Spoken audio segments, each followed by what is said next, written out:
কি হলো, তুমি এখনো যাও নাই? তোমাকে না বললাম ভেতরে যাও, আমি বাইকটা পার্ক করে।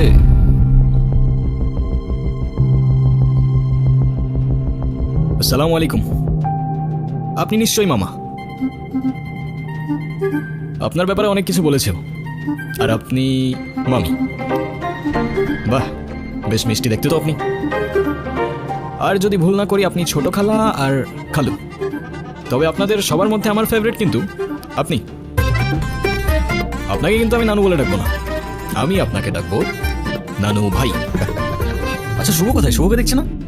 শুভ, শুভ, এই তো। এই গুনগুন, ছেলেটা কে রে? মামা, ও আতিফ। আমরা একে অপরকে ভালোবেসে বিয়ে করেছি। দেখছেন ভাইজান, আপনার আদরের ভাগ্নি খানদান বংশের পরিচয় না জেনে একটা ছেলেরে বিয়ে করে আনছে। হাব্বাজান, আপনি এখনো চুপ করে আছেন কেন? আপনি কিছু বলেন না কেন? হ্যাঁ ঠিকই তো, তুই এই শুভ কাজটা একা করলি কেমনি? না মানে সাহস পেলি কিভাবে?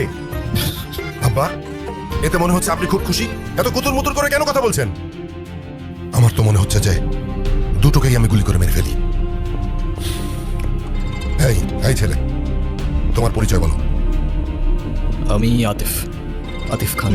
খান নামের সাথে খান মিশালেই কি খানদান হয়ে যায় নাকি? কি কাজ করো তুমি?